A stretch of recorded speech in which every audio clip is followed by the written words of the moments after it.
Deus de infinita misericórdia, Jesus amado e mestre, irmão, nós te pedimos nesse instante a sua proteção, o teu amparo, a tua luz, para que os ensinos aqui ministrados na noite de hoje possam por nós ser compreendidos e colocados em prática. Que a irmã que fará uso da palavra possa ser intuída, possa utilizar dessa intuição para ministrar de forma clara, objetiva, os conhecimentos que serão estudados na noite de hoje. Graças a Deus e que assim seja. Com vocês, Valéria, que vai falar sobre não ponhais a candeia debaixo do alqueire. Vamos lá.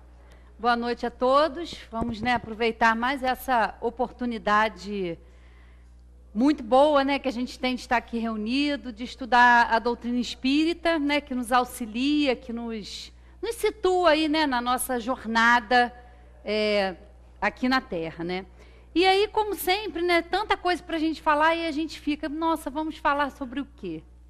Não, só vou passar no final. E aí, eu escolhi um tempo para falar do Evangelho, porque a gente vem aqui a algumas reuniões, até a Sueli, pensei até assim, dar uma continuidade, que a Sueli na semana passada falou aqui sobre os sinais dos tempos. E é inegável, a gente observa, a gente como observador aí do mundo que a gente vive, a gente vê realmente que é essa fase que nós estamos passando, de mudança. E na Gênesis, a gente tem o último capítulo lá, que fala dos sinais dos tempos, da geração nova, e que vem falar exatamente disso, dessa revolução moral que nós estamos vivenciando nesse momento no planeta. Isso não é difícil da gente perceber, a gente vê mesmo. A gente vê o embate de ideias, as lutas de ideias, não só na política, mas em todos os campos, em todas as situações, porque é um momento realmente de reforma, de mudança, de paradigma, de crenças que a gente está muito acostumado a ter. E claro que a doutrina espírita, que está aí já há bem pouco tempo, mas já traz uma mudança completa na nossa visão. O nosso ponto de vista, através da doutrina espírita, é completamente diferente. A gente consegue entender. É claro que a gente fala dos flagelos aí, que a gente continua vendo e que vão continuar existindo aí no planeta, porque está em constante transformação física. Então, nós também estamos aí sofrendo esses flagelos aí, e continua. Mas a revolução é de ideias, é uma revolução moral, de trazer reformas. Então, exatamente, pensando no que a Sueli falou na semana passada, eu pensei em a gente falar um pouquinho desse capítulo aqui do Evangelho, que é o capítulo 24, que diz o seguinte: não ponhais a candeia debaixo do alqueire. E aí vem aqui uma passagem, Ninguém acende uma candeia para pô-la debaixo do alqueire. Põe-na, ao contrário, sobre o candeeiro, a fim de que ilumine a todos os que estão na casa. Candeia é como se fosse uma luminária, uma lamparina, um lampião, alguma coisa que traz luz, que clareia. Ninguém há aqui, depois de ter acendido uma candeia, a cubra com um vaso, ou a ponha debaixo da cama. Põe-na sobre o candeeiro, a fim de que os que entrem vejam a luz. Pois nada há secreto que não haja de ser descoberto, nem nada oculto que não haja de ser conhecido e de aparecer publicamente. Então, os sinais dos tempos são esses, das coisas aparecerem, da gente realmente entender as coisas como elas são. E o Evangelho, segundo o Espiritismo, ele traz os esclarecimentos que faltavam para a humanidade a respeito das máximas, das parábolas que o Cristo falava, ensinava. Por que Jesus usava esse recurso pedagógico da parábola? Porque ele falava tantas coisas e as pessoas não conseguiam entender. Então, a gente vai ver um pouquinho do que fala aqui essa parábola, essa passagem. Então, a gente está nesse momento do conhecimento das coisas, dos esclarecimentos. O momento de lançar luz às sombras interiores, porque nós temos as nossas sombras, né, as nossas lado oculto, que a gente não gosta muito de comentar, e não gosta nem de admitir que tem, mas a gente tem. Né? E se a gente também não projeta luz, se a gente não projeta esclarecimento sobre esse lado obscuro, a gente nunca vai melhorar. Né? Então é trazer luz realmente a esse lado nosso, que precisa ser trabalhado. Né? Temos muitas paixões, né? O orgulho, o egoísmo ainda prevalecem no nosso espírito. Né? Porque nós estamos numa fase evolutiva ainda muito no início. Né? Nós não estamos muito evoluídos. À medida que nós formos evoluindo, nós vamos deixando essas paixões e tendo mais virtudes. Mas nós temos ainda essas paixões muito vivas, muito fortes dentro de nós. Né? Então, a gente precisa realmente dessa luz aí. Momento de despertar de consciência de todos nós, né? É um momento muito importante, porque essa é a função da doutrina espírita. Esse foi o grande e único objetivo do espiritismo. Nos ajudar no quê? No nosso aperfeiçoamento moral. Através do quê? Da fé raciocinada, da fé que questiona, da fé que consola, que explica. Ah, isso é assim mesmo. Não, mas por que é assim? Né? E a doutrina espírita, ela tem 3 aspectos que são fundamentais e inseparáveis. Ela é filosofia, porque questiona. Nós temos aqui o Livro dos Espíritos, onde Kardec fez 1018 perguntas. Então é filosofia, questiona, pergunta. Kardec queria saber. Né? É ciência, porque o método que foi aplicado à doutrina espírita para que ela fosse codificada é científico. Kardec era um cientista, um homem totalmente capacitado para essa missão que foi de codificar a doutrina espírita. Ele organizou aqui nessas obras. E também religião. Religião no sentido da moralidade, da nossa reforma íntima. Tanto que a gente estuda o Evangelho segundo o Espiritismo. Não há uma outra moral que seja melhor do que a do Cristo. Por quê? Porque ele veio falar das leis de Deus. Ele veio dar o exemplo. Então, nada do que ele disse está ultrapassado. Porque as pessoas, às vezes, sem conhecimento, acham que espírita não é cristão, que espírita não acredita em Deus, que espírita não acredita em Jesus. Né? A gente ouve esse tipo de coisa, porque as pessoas não conhecem. Ah, eu sou espírita. Ah, estudo o quê? A gente estuda o Evangelho segundo o Espiritismo. Quem foi o espírito mais perfeito? Está lá, na questão do Livro dos Espíritos. Qual o espírito mais puro que já esteve entre nós, que já encarnou aqui? Jesus. Qual o guia e modelo que vocês têm para seguir? Vede Jesus. Então não é nenhuma nova moral. Não, é a moral de Jesus. Mas o que a doutrina tem de diferente é isso. São os esclarecimentos dessas parábolas, que não foram compreendidas naquela época, quando Jesus esteve aqui, porque nós, como humanidade, não tínhamos amadurecimento para entender tudo aquilo. E aí os espíritos vieram esclarecer esses pontos que estavam aí sem entendimento ou mal interpretados, usados aí por interesses, né, de domínio. Então, aqui vem os esclarecimentos. Então, vamos começar aqui no item 4, falando exatamente disso, né?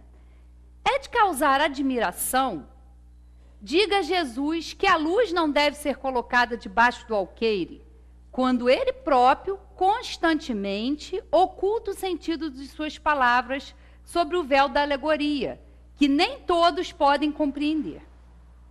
Ele se explica dizendo aos seus apóstolos: falo-lhes por parábolas, porque não estão em condições de compreender certas coisas. Eles veem, olham, ouvem, mas não entendem. Fora, pois, inútil tudo dizer-lhes por enquanto. Digo, porém, a vós, porque dado vos foi compreender esses mistérios. Procedia, portanto, com o povo como se faz com as crianças, cujas ideias ainda não se desenvolveram. Então, era esse o método de ensino de Jesus, falar por parábolas. Aos 12 apóstolos, aqueles espíritos que estavam ali mais próximo dele, ele já os iniciou, né, em algo mais profundo, em conhecimento maior, porque eles já podiam compreender.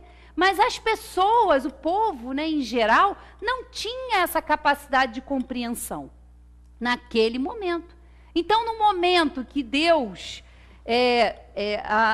avaliou, né, que seria útil, veio a terceira revelação, veio a doutrina espírita, com esses esclarecimentos. Por quê? Porque nós, como humanidade, já estamos um pouco mais maduros, né? Embora a gente ainda está bem no comecinho ainda da nossa caminhada, né?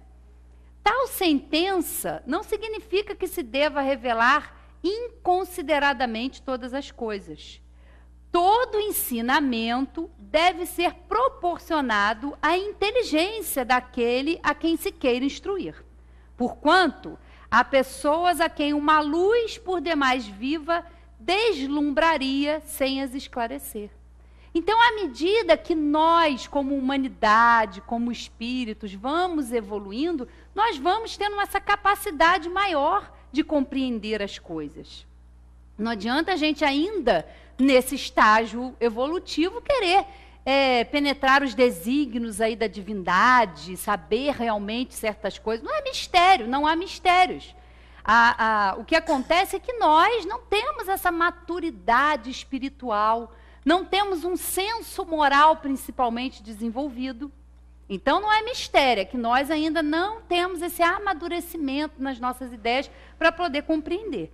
E isso se dá aos poucos, né? É exatamente como uma criança, né? Você não chega para uma criança que está aprendendo ali os números, você já dá uma conta para ela, né? De uma coisa que você aprende lá em matemática, sei lá, de trigonometria, um negócio que parecia do outro mundo para mim, até hoje, acho que se eu ver, continua aparecendo.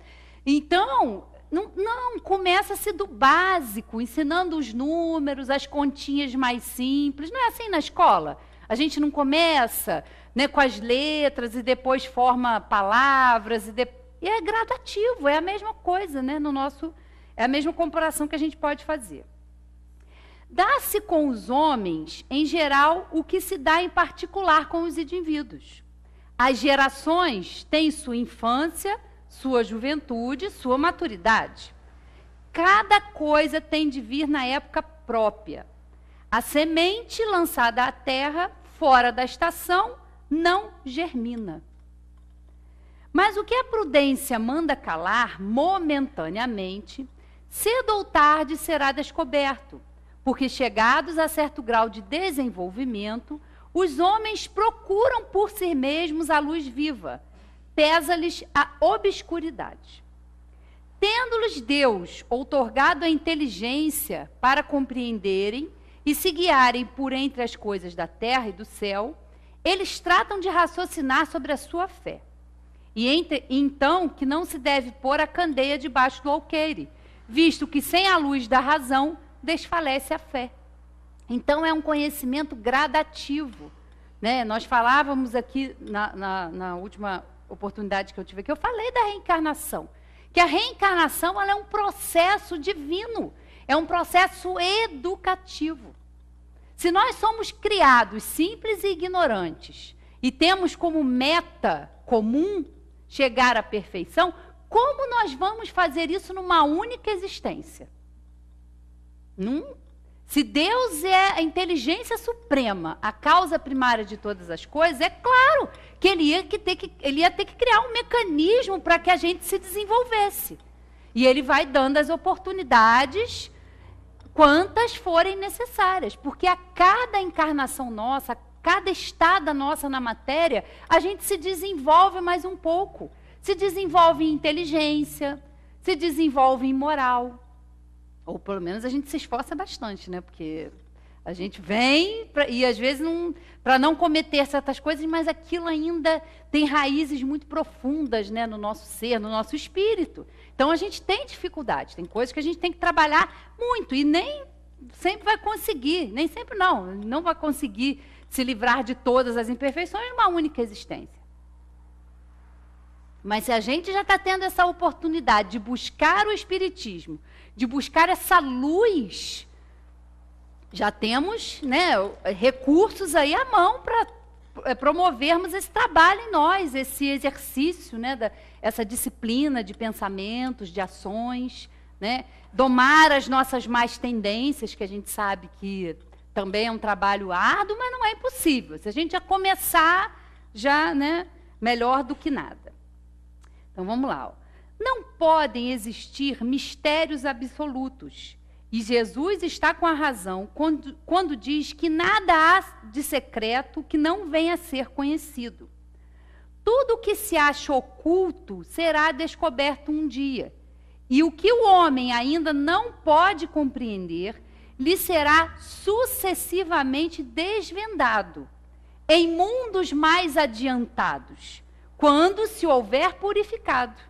Aqui na terra, ele ainda se encontra em pleno nevoeiro. Então não adianta a gente querer entender coisas que não estão dentro da nossa capacidade ainda. Como eles dizem, vocês na terra estão num nevoeiro, tudo embaçado, não se enxergam as coisas com clareza. E tem coisas que a gente não vai conseguir atingir aqui na terra, porque é um planeta de provas e expiações, é uma escola que tem, né, o seu grau de avançar, o seu grau de entendimento. A gente não vai compreender tudo aqui. Não, a gente vai avançar e tem coisas que a gente só vai entender e compreender em muitas e muitas vidas, em outros planetas. E é o que ele diz aqui, né? Será sucessivamente desvendado em mundos mais adiantados quando se houver purificado. Então, a gente só vai mudar de escola, a gente só muda de estágio quando a gente faz esse trabalho íntimo, quando a gente trabalha essa consciência. Porque aí a gente melhorando também vai melhorar, né? Vai merecer aí de uma morada mais aprimorada. Então, vamos aí, né, em outros planetas, né? É a pluralidade dos mundos habitados. Ou a gente acha que é só a Terra, esse grãozinho de areia dentro desses universos e universo que é habitado. Só tem vida aqui. Deus fez todo o restante só para a gente apreciar, só para a gente achar bonito num dia de céu estrelado. Nada na obra divina é inútil. Tudo que é criação de Deus tem um grande objetivo. Tudo. Então, há muitas moradas na casa de meu pai. Há muitas escolas e que nós temos aí que habitar, que aprender. Nós estamos ainda numa escola muito primária, que é a Terra. Importante. Quando a gente fala isso, a gente não está desdenhando. Isso aqui não, é importantíssimo. Porque esse trabalho que a gente está executando aqui, essa tarefa que a gente tem de se aprimorar, de se conhecer, ela é importantíssima. Nós só vamos estar em escolas melhores se nós também fizermos essa melhora. Né? Porque senão a gente não tem como estar num planeta desse. Bom, vamos lá continuar aqui. Pergunta-se, que proveito podia o povo tirar dessa multidão de parábolas, cujo sentido se lhe conservava impenetrável?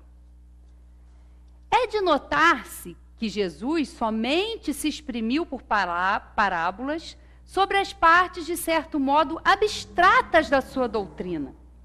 Mas, tendo feito da caridade para com o próximo e da humildade condições básicas da salvação, tudo o que disse a esse respeito é inteiramente claro, explícito e sem ambiguidade alguma. Né? Algumas partes das parábolas eram abstratas, porque falar sobre vida futura, vida espiritual, reencarnação, de uma forma mais clara, não seria compreendido. Como até hoje a gente tem dificuldade de compreender. Né?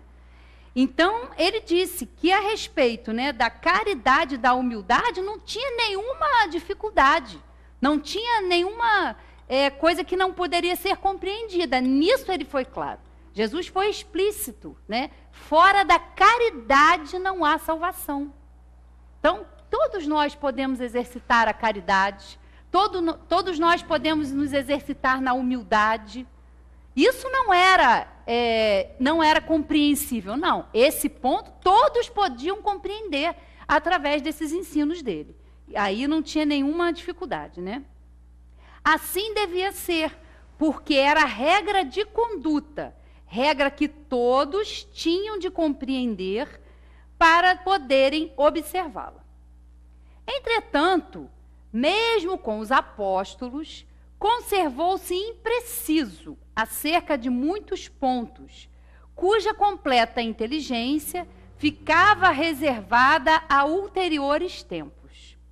Foram esses pontos que deram ensejo a tão diversas interpretações, até que a ciência de um lado e o espiritismo de outro revelassem as novas leis da natureza, que lhe tornaram perceptível o verdadeiro sentido.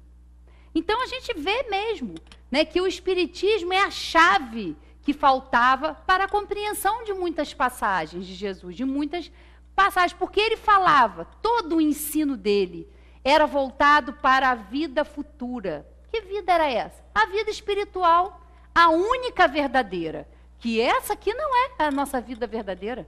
Nós estamos aqui, espíritos encarnados, utilizando a matéria.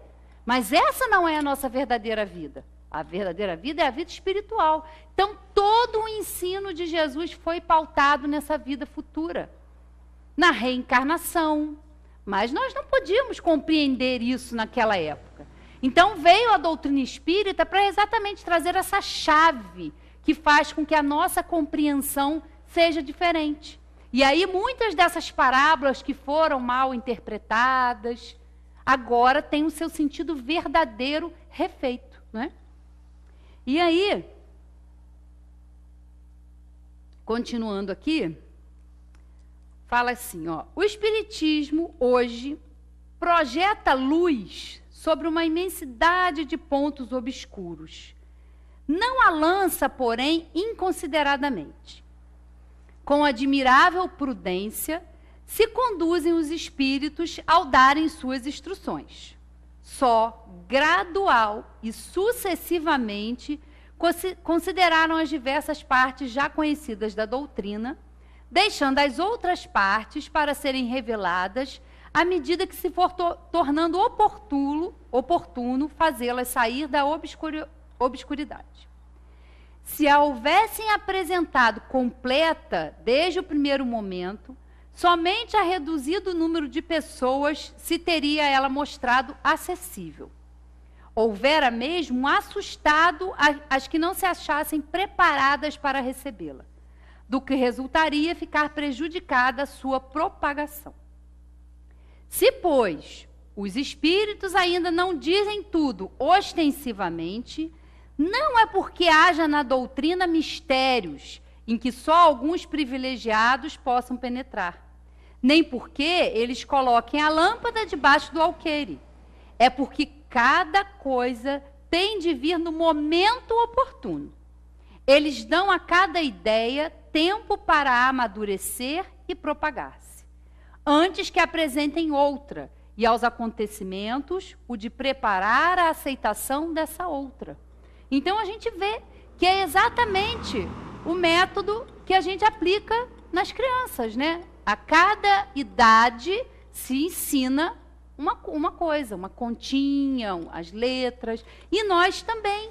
À medida que nós vamos evoluindo, nós vamos entendendo melhor as coisas. Nós temos, por exemplo, a Gênese, que é um livro que a gente estava estudando na terça-feira, e é um livro da codificação que mais fala da parte científica.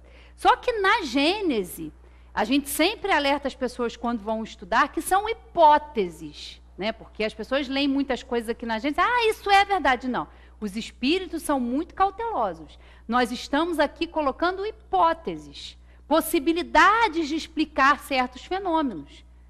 É claro que os espíritos sabiam muito mais do que eles colocaram aqui, mas eles não podem ultrapassar esse limite que nós temos a capacidade de compreender. Então, muitas coisas que tem aqui na Gênese, que está esse ano completando 150 anos, são hipóteses.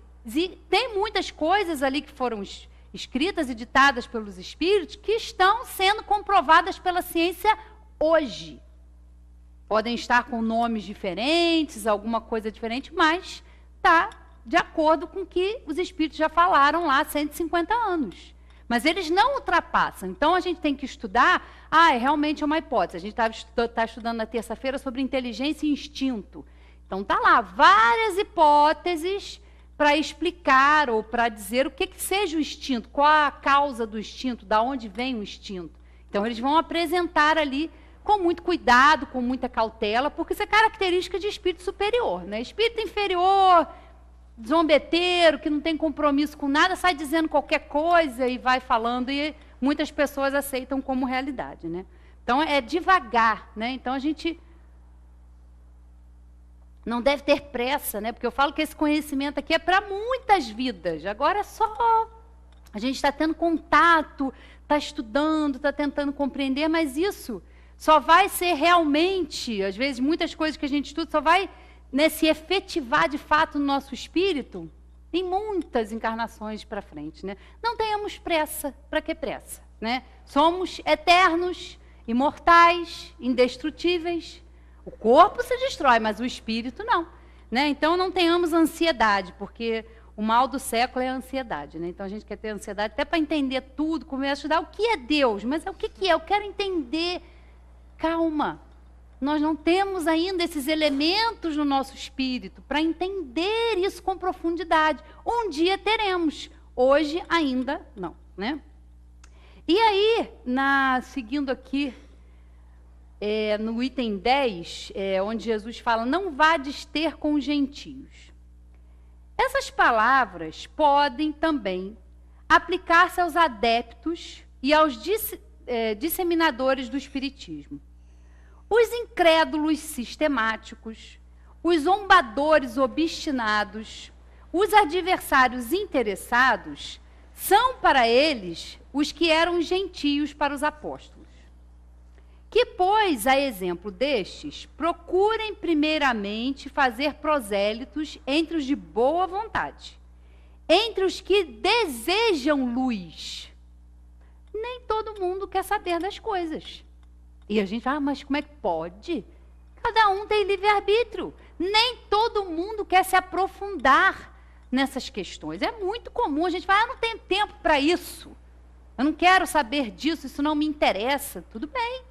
Está tão envolvido, às vezes, com a coisa, com o mundo, com as suas preocupações. Isso eu deixo para depois, como se a gente pudesse separar uma coisa da outra, né? Mas tem gente que acha que pode. E não se preocupam, não estão interessados realmente. Não tem maturidade ainda, né, espiritual para entender. Não querem, estão ocupados, ou não se ocupam dessas coisas, né? Eles não desejam a luz. Nos quais um germe fecundo se encontra, e cujo número é grande, sem perderem tempo com os que não querem ver, nem ouvir, e tanto mais resistem por orgulho, quanto maior for a importância que se pareça ligar à sua conversão. Mais vale abrir os olhos a 100 cegos que desejam ver claro, do que a um só que se compraza na treva, porque assim procedendo, em maior proporção, se aumentará o número dos sustentadores da causa. Então, a gente tem que querer, né? Como que o Magui falou, que ela ouviu alguém falando, que para ser espírita tem que ter muita coragem, né? Tem que ter, porque a gente está aqui, né? Está buscando esse conhecimento, está buscando essa luz, esse esclarecimento. A gente considera isso importante. Né? Não que quem não considere está perdido, não, nada disso. Isso é uma utopia. Não. Cada um dentro das suas possibilidades, cada um buscando. Né? Quem não quer saber disso, quem está fora do espiritismo está condenado. Que bobagem. Que bobagem. Não é religião nenhuma que faz ninguém. Né? Quantas pessoas aí... eu sou ateu, materialista, que não acredita em nada. E é uma pessoa de bem, que faz o bem, que ajuda o próximo, que às vezes é muito melhor do que a gente que está aí. Né, dentro do espiritismo ou dentro de outra religião, isso não é a questão. Mas nós estamos aqui buscando isso, essa ajuda, esse esclarecimento, né? Então, a gente não deve, às vezes, ficar, né, julgando, porque a pessoa não quer. Não, ela não quer, não é o momento dela. Né? Se nós estamos aqui, é porque nós precisamos estar aqui. Não é tão comum a gente estar aqui. Ah, meu Deus, fulano tinha que estar ouvindo isso. Fulano não veio, não quer, não está interessado. Nós é que estamos aqui, que temos que ouvir, temos que compreender e temos que praticar. Por eles, podemos fazer uma prece, pedir o auxílio, mas é cada um, né? É um trabalho intransferível. É um trabalho pessoal que depende do tempo, depende do despertar de cada um. Então, que a gente não fique aborrecido. É melhor mesmo a gente se dedicar a uma pessoa que queira o esclarecimento, que esteja no momento para isso, do que ficar. Não, é importantíssimo divulgar a doutrina. Mas o que ela vai tocar no coração, isso é pessoal. Né? Todos nós aqui hoje ouvindo, eu mesmo também que estou falando, eu também, né, eu estou me ouvindo, e todos ouvindo, mas cada um está ouvindo e está acolhendo essas palavras de uma forma. Cada um tem uma compreensão, cada um está num momento evolutivo. Então, isso tá bom para mim, ou a gente, nossa, né? Às vezes a Sueli fala, eu fico aqui presidindo, dá vontade de me enfiar debaixo da mesa, porque parece que a coisa entra assim certinha, né? Mas isso é pessoal, isso é o momento de cada um. Então, nosso trabalho é da divulgação, né? Depois, há ideias que são como as sementes. Não podem germinar fora da estação apropriada. Nem em terreno que não tenha sido de antemão preparado. Pode ser realmente que nós estejamos aqui não pela primeira vez. Na Terra, com certeza, não. Mas, assim, buscando o esclarecimento da doutrina espírita. Não, pode ser que a gente já tenha tido esse conhecimento, já tenha avançado e tenha pedido novamente para retornar e continuar nesse trabalho, né? Mas é um terreno que está sendo preparado, né? O nosso espírito, a gente pode comparar a um grande terreno. É um terreno que você pega e você quer plantar. O que você tem que fazer nesse terreno? Primeiro você tem que limpar o terreno, tirar as ervas daninhas, avaliar se a terra é boa, para depois você depositar sementes nesse terreno e ver se essas sementes, com o solo apropriado, com os nutrientes apropriados, com a água necessária, com o sol, essa semente ela vai germinar.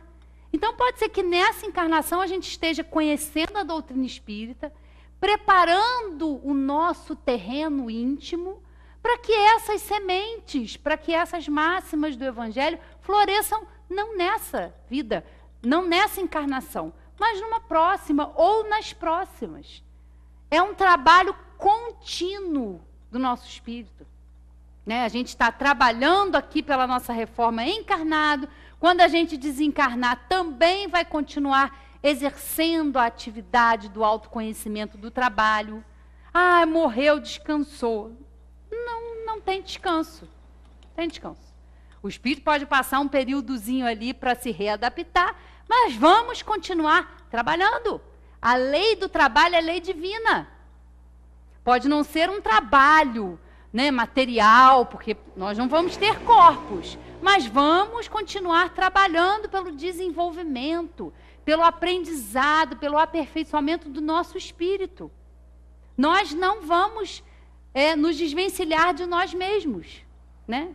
É outra, se alguém está achando que, né, não funciona. Vamos mudar de capinha, vamos mudar de corpo, vamos mudar de personalidade. Agora, individualidade, não. A individualidade é o espírito. Esse não. Esse é único e vai, né, de encarnação. Encarnação assumindo uma matéria, seja no planeta Terra ou seja em outro planeta, mas vamos continuar. Somos eternos, infinitos, né? Então, olha como é bom a gente saber dessas coisas, né? Vamos lá, então. O item 12. Vamos falar um pouquinho agora de mediunidade, né? Que está aqui nesse capítulo também. Não são os que gozam saúde que precisam de médico. É um outro tema que está dentro desse capítulo.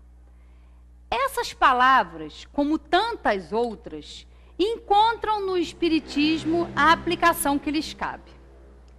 Há quem se admire de que, por vezes, a mediunidade seja concedida a pessoas indignas, capazes de a usarem mal. Parece, dizem, que tão preciosa faculdade deveria ser atributo exclusivo dos de maior merecimento. Bom, e aqui na Terra a gente já pensa, quem seria, né, mais apto, teria mais merecimento? Porque somos todos espíritos aí, na maioria de nós, imperfeitos, tendenciosos. Se fosse a mediunidade concedida só a espíritos que forem perfeitos, aí não ia ter médium nenhum. Porque no planeta, quase ninguém, né? Muito poucos. Digamos, antes de tudo, que a mediunidade é inerente a uma disposição orgânica, de que qualquer homem pode ser dotado, como a de ver, de ouvir e de falar. Todos nós, bem aqui no meiozinho assim do nosso cérebro, a gente tem uma glândulazinha chamada glândula pineal. Que essa glândula, ela está ligada à mediunidade, é uma glândula importantíssima para o funcionamento do nosso corpo, do nosso espírito. Então, a mediunidade, o que é mediunidade? O que é ser médium? É essa capacidade de interagir com o plano espiritual, com os nossos irmãos desencarnados. Então, o que eles dizem? A mediunidade é inerente a uma disposição orgânica. Então, todos nós somos médiuns. O que vai diferir uns dos outros é o quanto essa mediunidade ela é ostensiva. Tem alguns espíritos, algum de nós, que ela é mais discreta. Outros espíritos, outros irmãos nossos, conseguem ouvir, ver, né? E psicografam, tem essa capacidade, né? Está ligado a essa glândula pineal. Todos nós temos essa glândula pineal. Se não fosse ela nós não poderíamos estar aqui hoje encarnados. De tão importante que ela é. Se alguém tiver interesse, coloca lá glândula pineal. Então, tem muitos estudos sendo feitos, a própria ciência hoje em dia já pesquisa a importância dessa glândula. Então, todos nós somos médiuns, né? O que vai variar é o grau dessa mediunidade, dessa capacidade de interação e de intercâmbio, né? Ora, nenhuma há de que o homem, por efeito do seu livre-arbítrio, não possa abusar. E se Deus não houvesse concedido, por exemplo, a palavra senão aos incapazes de proferirem coisas mais, maior seria o número dos mudos dos que falam. Deus outorgou faculdades ao homem e lhe dá a liberdade de usá-las, mas não deixa de punir os que delas abusam. Então, nós temos essa faculdade, que é a faculdade mediúnica. E se, através do nosso livre-arbítrio, nós não utilizarmos, tanto como qualquer outra, né? A de ver, de ouvir, de falar. Se a gente utilizar mal isso, nós vamos ser os responsáveis, né? Nós estamos com essa aptidão para ser útil, para servir a causa do bem, mas ainda, pela nossa dificuldade, pela nossa inferioridade, nós usamos isso, né, para coisas que não devem, em vez de ajudar, a gente até prejudica, né? Se só aos mais dignos fosse concedida a faculdade de se comunicar com os espíritos, quem ousaria pretendê-la? Onde, ao demais, o limite entre a dignidade e a indignidade? Como é que a gente ia avaliar isso? A mediunidade é conferida sem distinção, a fim de que os espíritos possam trazer à luz a todas as camadas, a todas as classes da sociedade, ao pobre como ao rico, aos retos para os fortificar no bem, aos viciosos para os corrigir. Não são estes últimos os doentes que necessitam de médico? Por que Deus, que não quer a morte do pecador, o privaria do socorro que o pode arrancar ao lameiro? Os bons espíritos que lhe vêm em auxílio e seus conselhos, dados diretamente, são de natureza a impressioná-lo de modo mais vivo do que se os recebesse indiretamente. Deus, em sua bondade, para lhes poupar o trabalho de ir buscá-la longe, nas mãos lhe coloca a luz.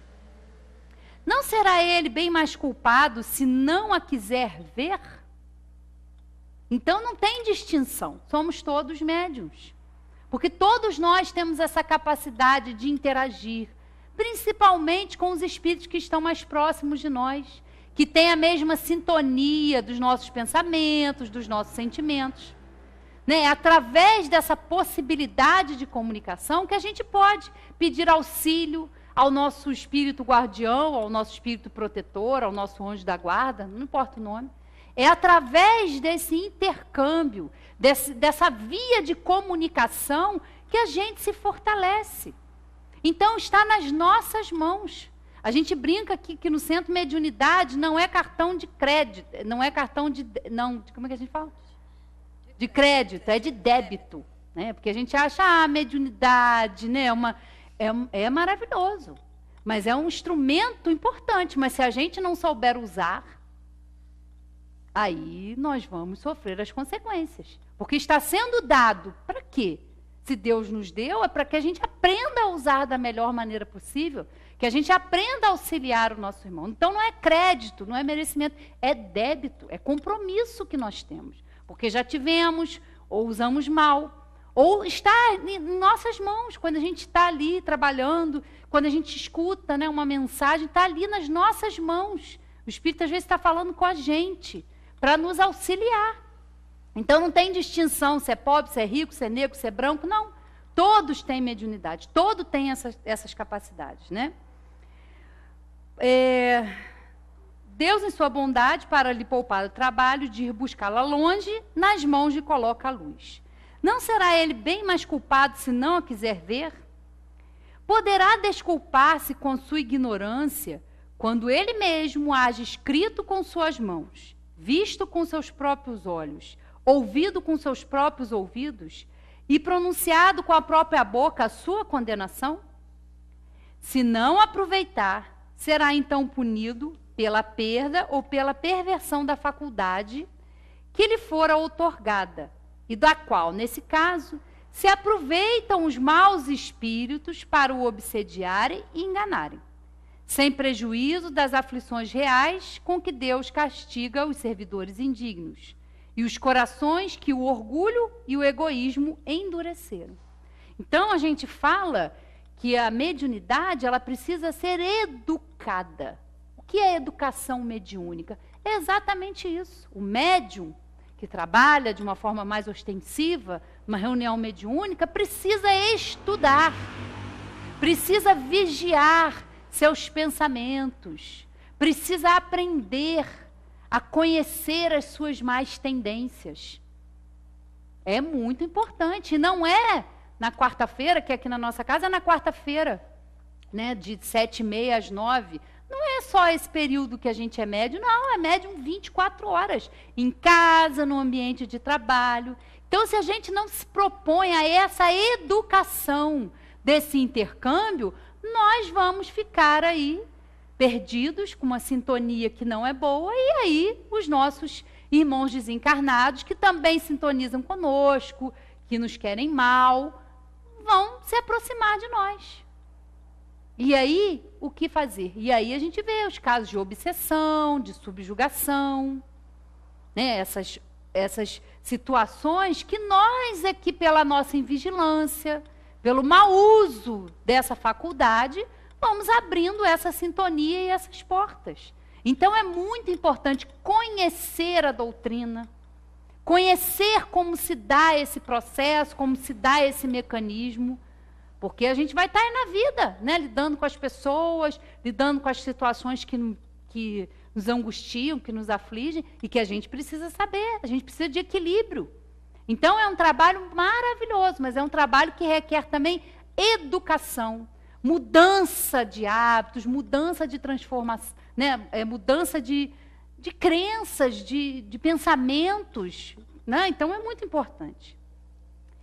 A mediunidade não implica necessariamente relações habituais com os espíritos superiores. É apenas uma aptidão para servir de instrumento mais ou menos útil aos espíritos em geral.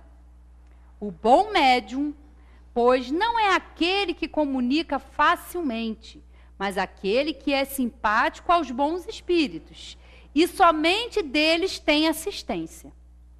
Unicamente nesse sentido é que a excelência das qualidades morais se torna onipotente sobre a mediunidade. Então não é, né? As pessoas acham que, não, eu quero, né, participar de reunião mediúnica e, né, e acha que a gente vai ter contato com espíritos superiores, espíritos de luz. E aí cabe, com muita humildade, a gente perguntar: eu sou um espírito de luz? Eu tenho essa perfeição toda para atrair só bons espíritos? Não.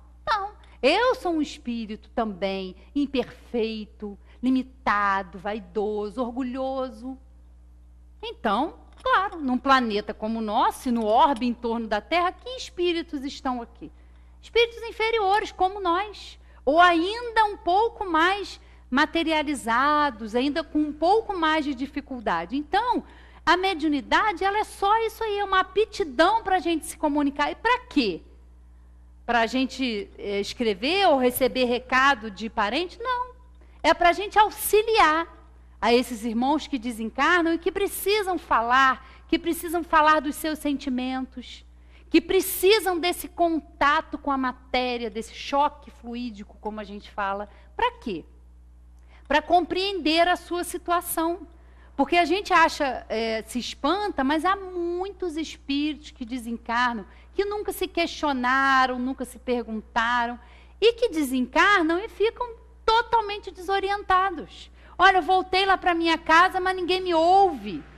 Eu tenho que continuar meu trabalho. Não compreenderam ainda que estão vivos, mas não têm mais uma matéria. Então é necessário esse contato com o médium. O médium é esse instrumento para auxiliar esses irmãos, para esclarecer. Né? E os espíritos também se utilizam desses médios para falar da situação do plano espiritual, como as coisas acontecem. Assim, né, através da mediunidade que foi codificada a doutrina espírita. Né? Aconteceram aqueles fenômenos, e aí Kardec começou a estudar e teve como...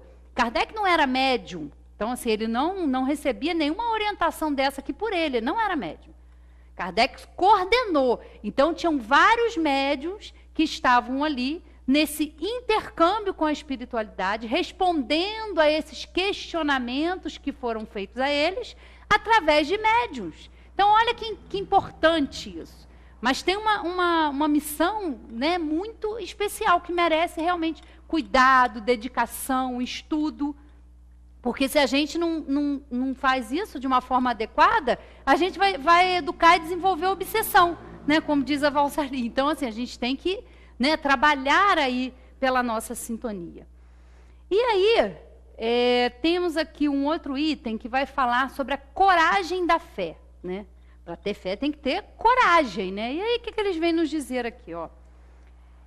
Aqueles que se houverem arreceado, né, tiverem medo, tiverem receio, de se confessarem discípulos da verdade, não são dignos de serem admitidos no reino da verdade. Perderão as vantagens da fé que alimentam, porque se trata de uma fé egoísta, que eles guardam para si, ocultando-a para que não lhes traga prejuízo neste mundo. Ao passo que aqueles que, pondo a verdade acima de seus interesses materiais, a proclamam abertamente, trabalham pelo seu próprio futuro e pelo dos outros. Assim será com os adeptos do espiritismo, pois que a doutrina que professam mais não é do que o desenvolvimento e a aplicação da do Evangelho. Também a eles se dirigem as palavras do Cristo. Eles semeiam na terra o que colherão na vida espiritual. Colherão lá os frutos da sua coragem ou da sua fraqueza. Né? Então, como que eu vou estar quando eu desencarnar, né? A gente acha que é num futuro mais distante, mas pode ser daqui a pouco. Ninguém sabe, né? Ninguém sabe. Então, como vai estar? Como estaremos lá no plano espiritual? Qual é a nossa situação lá? Vai depender do hoje. Vai depender do que nós estamos fazendo. Como nós estamos trabalhando esses recursos da doutrina espírita em nós. O que esse entendimento sobre a reencarnação, sempre sobre a pluralidade dos mundos habitados, sobre a mediunidade, o que isso está me auxiliando na minha vida? Essa é uma pergunta muito importante, porque é bom a gente vir aqui, é bom a gente estar aqui, estar reunido, estar estudando, a gente, né, estar aqui em família, a gente considera a nossa casa, né, a nossa segunda casa. Mas o que isso promove em nós? Isso a gente tem que se perguntar. Será que eu estou realmente com a vontade ali empenhada em me melhorar, em saber quais são as minhas sombras? Será? E, né, não é uma tarefa fácil, mas também não é impossível, porque esse é o nosso objetivo. Qual o objetivo de nós estarmos encarnados aqui? Afinal de contas, o que nós viemos fazer aqui, se a gente não é daqui? A gente veio com uma missão, com um objetivo, que é o quê? Crescer, se aprimorar espiritualmente e utilizar esse conhecimento para isso. Realmente eu preciso pensar, eu preciso analisar como eu estou levando a minha vida, que a gente possa utilizar, né, todos esses recursos que a doutrina nos traz para isso, para o crescimento, para o aprendizado e para a gente ser realmente, né, estar aí apropriado dessa existência e fazer o melhor que a gente consegue, o melhor que a gente pode. Não nos sejamos ansiosos porque a gente não vai dar conta de fazer tudo, mas a parte que nos cabe nesse momento é importante que a gente tenha em mente, né? Uma boa semana para todos, que a gente possa sempre estar aqui estudando e, né, divulgando aí a doutrina espírita e aproveitando essa maravilha toda para a gente melhorar, né? Boa noite a todos e até a próxima.